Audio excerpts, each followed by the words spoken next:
Welcome to Next in Tech, an S&P Global Market Intelligence podcast where the world of emerging tech lives. I'm your host, Eric Hanselman, Chief Analyst for Technology, Media, and Telecom at S&P Global Market Intelligence. And today, we're going to be discussing the Metaverse, but actually digging into some of our research activities around that wild and buzzy topic with analysts Ian Hughes and Neil Barbour. Welcome to you both to the podcast. Thanks very much. Good to be back. Good to be back, Eric. And great to have you back on. We've talked a lot about the metaverse in so many different aspects. A couple episodes ago, we were talking about Mobile World Congress and a lot of the metaverse activity there. But the two of you are part of our metaverse team that's researching what really are the deeper aspects of metaverse. What are the pieces that are interesting and useful about it? And really, how it's becoming an industry into and of itself. I guess I wanted to start with just really talking about the research activities, coverage, what you've been digging into. Yeah, sure. We've come at this from two slightly different perspectives and different experiences because our underlying products, I'm from the 451 side and Neil's from the Kagan side, but we're definitely kind of working and gelling as a team across TMT for this.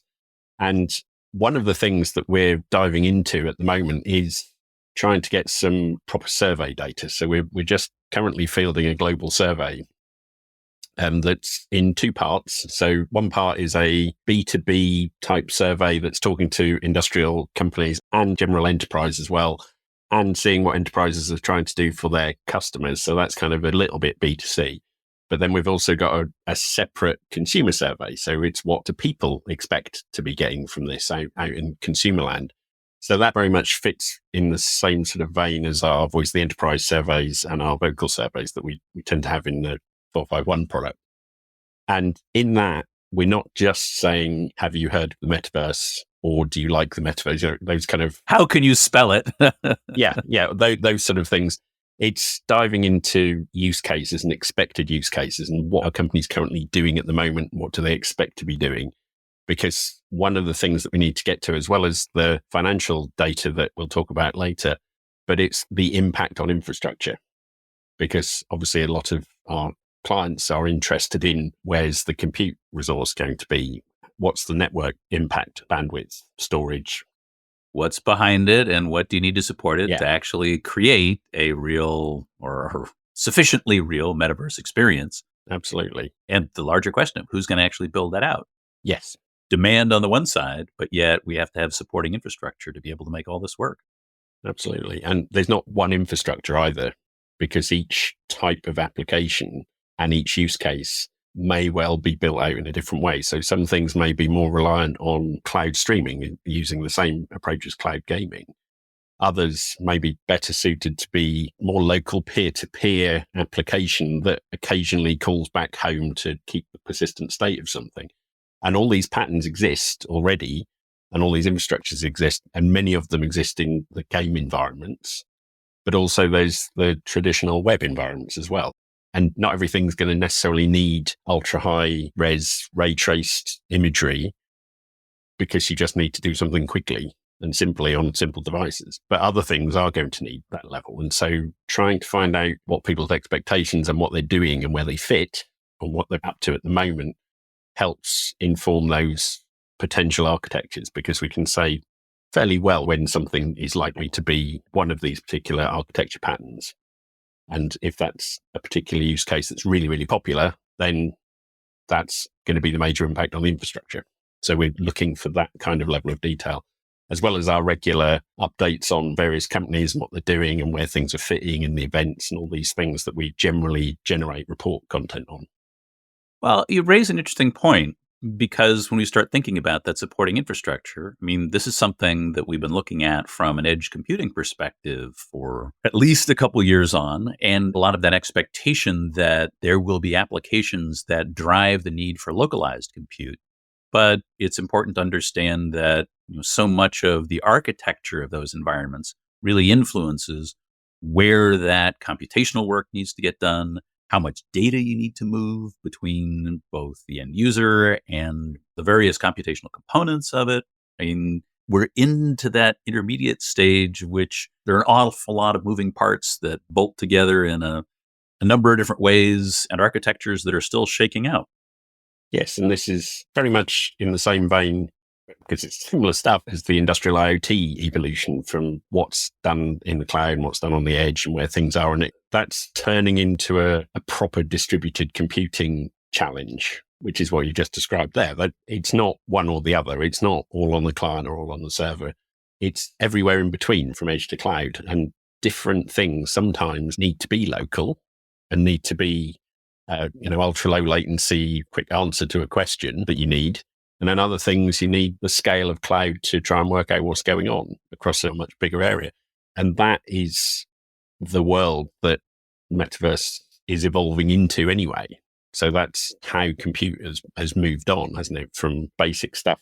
And we had kind of basic client server architectures, 30, 40 years ago. And then a shift to, is it network computing? And then we end up in the app culture and smartphones doing everything. And now everything's back on the cloud again because of AI and ChatGPT and stuff.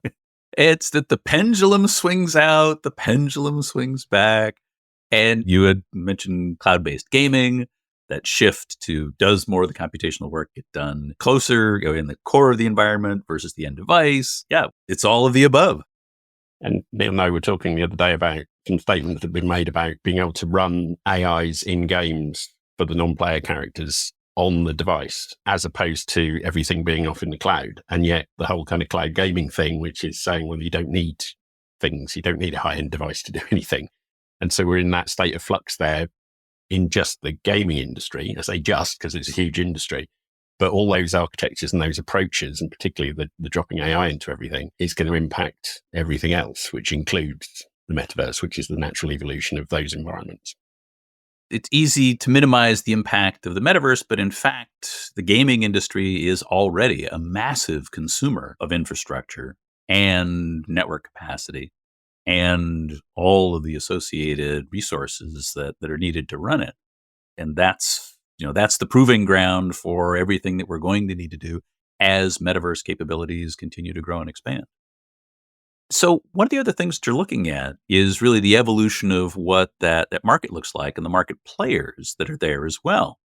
What are some of the details of what you're looking at in those areas?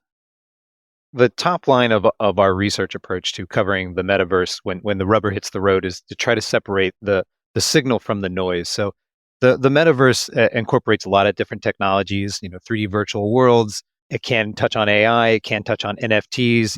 But where we were focused on looking at where these markets are making money is directly where those feed into a 3D virtual world with a high degree of user interaction, the ability to take a consistent user profile across different worlds for the purposes of socializing, gaming, et cetera. So our metaverse revenue tracker or forecast is a bit more modest than some you'll see from other market observers or perhaps companies that are more interested in making the market seem very robust. So when we sort of look at exactly where those opportunities are, we come up with a market that's driving $50 billion in revenue over the next 5 years, or $50 billion in annual revenue by 2027. A lot of those opportunities are coming in gaming, particularly right now. But we're also seeing commercial software and services, which is where you see digital twins and other digital transformation technologies start to come along and give gaming a run for its money. And the two will grow in tandem. The technologies that are helping to shape 3D virtual world building for gaming are going to help those that are shaping 3D virtual environments for digital twins and factories. And in many cases, those tool sets are very similar. So you'll see those grow together. And then we sort of see hardware as a consistently large pool in that revenue space. And then toward the end of the forecast is where we start to see the on-ramp for the mass market opportunities around advertising, around e-commerce, some of the revenue streams that we would classically think of standing up a lot of big media properties. Well, I think that's the challenge that we always face in modeling these environments, which is that challenge to rope in a very large part of the market. But of course, the reality is it's really a much more focused chunk of all of those constituencies that are really going to make up the real core revenue pieces that really define what is that market. And I think so often in a buzzy topic like this, there's that temptation to simply tag everything possibly be involved. But there's always that aspect of ensuring that you can narrow that down to what are the realistic expectations about who really is part of that market and where they fit and how they're actually contributing. And to your point, being able to map those into the technologies and the end revenue generating processes that are actually going to build that market itself. Yeah, and to put a finer point on it, in terms of what the gaming opportunity looks like and how advertising revenue plays a role, you can look at Roblox as sort of a microcosm of what the metaverse might be in 5, 10, 15 years. Of course, Roblox is a simplistic looking game. It's targeted mostly toward children and teenagers. But the way they approach slowly feeding in, oh, we're going to do more with in-game purchases. We're going to do more by allowing users to create more worlds. And now their next venture, as that phase of growth is sort of slowing down and their revenue growth is slowing down accordingly, they're going to try to pull in advertising into this space. And it's going to be an interesting experiment to watch play out over the next year. Classically, gamers or people in game environments have been resistant to being fed advertising. Traditionally, that has been a notion of, well, I already paid for this product. I shouldn't be served advertising while I'm inside of it. Now that dynamic has sort of rolled off with the advent of free to play, will the attitudes be a little different as they roll that in? So I think that's the segment you have to watch. Will the metaverse be able to change what has become a very entrenched consumer behavior in game purchases, which drives something along the lines of $130 to $150 billion in annual global revenue, to the next phase where people don't necessarily need to make those in-game purchases to drive revenue for the developers and publishers, where you can have advertising going on, or you can drive certain e-commerce, Amazon-like e-commerce opportunities inside those virtual worlds. Well, we've seen the same transitions across media in various forms. I mean, streaming media most recently, fast approaches. Advertising has become that expectation of an additional revenue stream, and gaming, I presume, is going to be no different. I think fast is such a great corollary here as well, where some of the content might not resonate with everyone.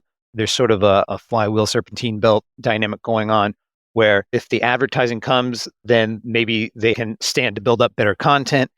Then that can pull in more robust advertiser group and so on. It's a virtuous cycle. And just the quick aside for our listeners who don't know, free ad-supported television for FAST, which has had that whole ecosystem growth in the same way. So yeah, interesting that there are parallels there.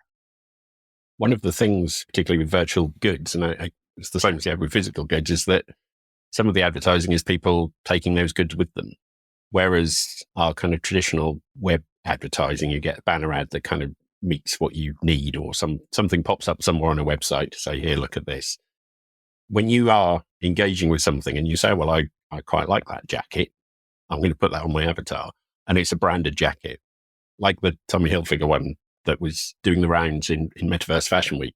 People are then taking that with them to other places. As you get more and more interoperability, you get to take things with you wherever you need to go. So you dress the part for where you're going, or you take the particular device or the car or the thing or the plane or whatever it is, the hairstyle, any of those things. And so that's more of a approach that, as Neil said, gamers don't want to be advertised to because they have already engaged with the game and bought it or doing something with it. But then to show your colors and go somewhere else, that then becomes the choice of who can you get to influence and who can you get to take your brand around with them. And that's much more like when you sell t-shirts and when you sell sneakers in the high street. And that indirect advertising that then spills across from the virtual environments into the real. Absolutely. Well, there's already a couture presence in virtual worlds. So, hey, we're heading down that road. Absolutely. And that's where, again, it blends with the particularly large industry of sports. And there's a whole media cycle and circus round sports anyway, and a whole set of products and people choosing to show their support for a particular team and buying a new shirt every 6 months or whatever those things are. That's one of the reasons the sports companies are interested in what's going to be going on in the metaverse as well, because there's clearly that link. And if you buy a digital jersey and get sent a physical one, or you buy a physical one and you get a digital version to carry on with, why wouldn't you? It's sort of, it seems a natural thing in fandom to be able to do that. Well, and we've already got the sports retailers tied into team identities. So that pairing has already happened. And that step into virtual is just one more piece of it. Yeah, I think that's a good point. There's a lot of road left to run on in-game purchases as well. Sort of the roadblock standing in the way there is the interoperability piece. A lot of the items that you can buy tied to certain brands, that they won't carry with you to other virtual experiences. For example, if you were to buy something in Decentraland, it wouldn't work in the Sandbox. It wouldn't work in Second Life, et cetera. It wouldn't work in Roblox. You would have to buy that piece of clothing individually at each of those virtual ecosystems. If the consumer could be assured that they're buying something a little not quite tangible, but more robust item that can work across those experiences, perhaps that item grows more value. Does that happen through NFT gaming? Not necessarily. There are other ways to make that happen. NFT gaming is right now on the vanguard of sort of that interoperability play, but that's sort of the missing piece too, in terms of assuring the in-game items really resonate with consumers. To get to a point at which you've got portability, which is that ultimate goal. That's, hey, if to your point, if you're going to dress up, you want to make sure as you go from environment, sphere, realm, back and forth to each, that you're able to carry that. But I guess that's something where maybe NFTs have a role to play in being that interchange mechanism, as opposed to being the value trading piece that comes from the NFT gaming environment. Understanding ownership and whether you're entitled to use something and if it's appropriate for a particular space is part of that challenge. But one of the things for people to hook onto here is that there we're talking about jackets and guns and games and the things that we want to take around as consumers. The pieces we've talked about before in the industrial side of the metaverse needs that interoperability even more. Because if you are building a virtual factory to check out a design of something and you can't bring in the particular high-end robot model that's fully simulated into your environment because you're on the wrong platform, that's of no use. So the industrial driver is saying, well, we need all this stuff to be interoperable because we've got different physics models and we've got different types of application. We've got many providers of equipment. And just as you build an actual factory, you don't say, well, I can't put this robot arm in because you'll say you can't put it in because it won't fit, but you can't say it won't go in because I'm in the wrong environment. So that can't be the mirror. You need that interoperability across multiple digital simulation platforms and digital twin platforms. We're getting back into all of the Windows versus Mac kinds of debates. And yet here we've got something in which there is significant value and a much more sophisticated problem than just simply looking at your in-game clothing, weapons, paraphernalia. You actually have to have the ability to be able to have the full digital twin, all of the simulation aspects of it, the behavioral properties and such that are able to work across multiple environments. Yes, and the standards that are going to form and have to form, and they're slowly forming in that industrial space, will help hopefully inform the more consumer-based gaming space. So it's this wonderful loop, isn't it? Right. Like we were saying earlier, the underlying software, whether it be NVIDIA Omniverse or Unreal or what have you, they're powering the digital twins as well as they're powering the game. So as that back-end technology starts to work in with one another more seamlessly, that will benefit the consumer and that, again, will be a virtuous cycle.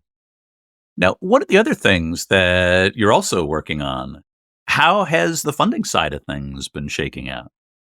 Yeah, if you look at metaverse investment from capital markets, debt markets, buyback shelf offerings, and M&A, and take it all the way back to 2000, 2010, you definitely don't see a lot of activity going on. Around 2005, 2006, you see companies like Roblox and Second Life start to emerge, and they stand up, and then it goes away for a little bit. And then right around when Meta, as you would expect, released Oculus, people start to get excited about this idea of 3D virtual worlds doing a lot more than what they were doing. come online. And then the investment ramps up through the pandemic as work from home and gaming in general drives more revenue. People start to see the opportunities there.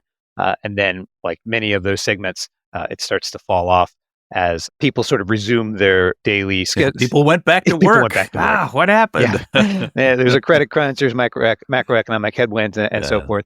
But we have curated a list of 200 some odd companies that we see as specifically contributing to building pieces of the metaverse as it fits into our definition. Again, this is in the vein of separating the signal from the noise. And Ian and I have talked to these companies at trade shows. We've demoed their products. We've read a lot of their publicly filed documents. We've really tried to know these companies before we've included them on this list. And so we're tracking those companies and adding more to it as time goes on to see where the bets are being placed, what subsegments of the metaverse are driving the most interest from investors. Just an example, in the most recent quarter, we've seen a couple APAC companies that are developing mid-range standalone VR headsets attract a lot of attention. I'm thinking of Pimax and AQ. And they are trying to tail on to some of the success that ByteDance has had with their Pico 4 standalone headset, which is a competitor to the Oculus Quest 2. So those are the biggest movers this quarter, and you can see that sort of taking root. The consumer side VR starting to get excited, which will eventually fuel some excitement inside of the commercial applications for similar headsets, which, the Quest 2 kind of turned into the Quest Pro. So you see that cycle taking place. Those are the kind of insights you can take away from looking at how the investment is flowing into these certain subsegments. No, it sounds like it's a set of signals that's indicating that this is really becoming a much more mature market. Right. And I would note that from a top line perspective, you can see some of the valuations of these investments start to decline, although the number of investments are staying relatively steady. So as a potential metaverse winter approaches, quote unquote, where companies retrench into core operations and put some of these speculative investments on the back burner, those technologies and approaches will continue to simmer even if people aren't looking at them. And I think that's what you can expect going forward, is that some of these smaller projects are still being continued to be worked on, even if some of the larger blockbuster investments are maybe going to be put aside. Well, not dissimilar to the rest of the funding and M&A marketplace. We are certainly moving through an environment in which there's more caution. People are pulling back a little bit, as listeners have certainly heard from Brendan Daly. There are some fairly dour predictions, but Melissa and Sarah was, I think a couple episodes ago, was at least cluing us in that maybe there is some sunshine out there, but we just got to wait a little bit to spring to really get into full bloom for funding and M&A. It's kind of interesting watching the media frenzy around things, and we're always getting sent links saying, "Oh, look, Metaverse is dead." It's not. It's been bubbling along for a long while. And yes, there's a bloom of interest in certain things. And now everyone's looking at ChatGPT and just saying, oh, AI is everything. But all these things converge, and all these things are about advancing how we interact online and the things that we do. And it only takes, something like Microsoft finally turning on their mesh-enabled Teams for everyone. There's some things out in preview that most corporates aren't going to have running yet, because obviously they have to wait for it to be the proper version. But if we can just turn a Teams meeting into a virtual meeting, people will try it. I mean, that's a huge threat to all the other companies that are trying to do office-based interaction applications, because then it's just central and core to the thing that lots of corporates are already using. And that changes the nature of the conversation, because then people can experience and understand it. And rather than just saying, I don't like the metaverse, I don't believe in the metaverse, or the metaverse is dead, it's, oh, look, there's a different way to interact. Does it work for me? And they can explore it and have a go. And if it doesn't work, that's fine. And that's part of our job, is to try and see what works and what doesn't work, which is why we go off to experience these things as well, because it's as much feeling about what that's going to be, because it's a human interaction platform, than it is just pointing at things and saying, well, that's not happening. It's dead. It's gone. It's, again, one of these cycles of which any particular new technology gets very buzzy, and then it gets less buzzy. It disappears from the headlines. People think, oh, well, that's yesterday's news. But in fact, it's just that process of mainstreaming the technology. So interesting to hear where this is all going. Well, thank you both for all the perspectives. We look forward to hearing more and getting some of the results of the studies that are in process. But thank you for being on the podcast. Thank you very much. Great. Thank you, Eric. And that is it for this episode of Next in Tech. Thanks to our audience for staying with us, and thanks to our production team, including Carolyn Wright, Ethan Zimmon, and Syed Waji Abbas on the marketing events teams, and our studio team, Kyle Cagnolosi, Derek Brown, and Darren Rose. I hope you'll join us for our next episode, where we're going to be talking about the fundamentals of artificial intelligence, going from one buzzy topic to another, but really taking a step back to look at some of the mechanics and the basics and what really fuels a lot of the reality of where AI is today. I hope you'll join us then, because there is always something next in tech.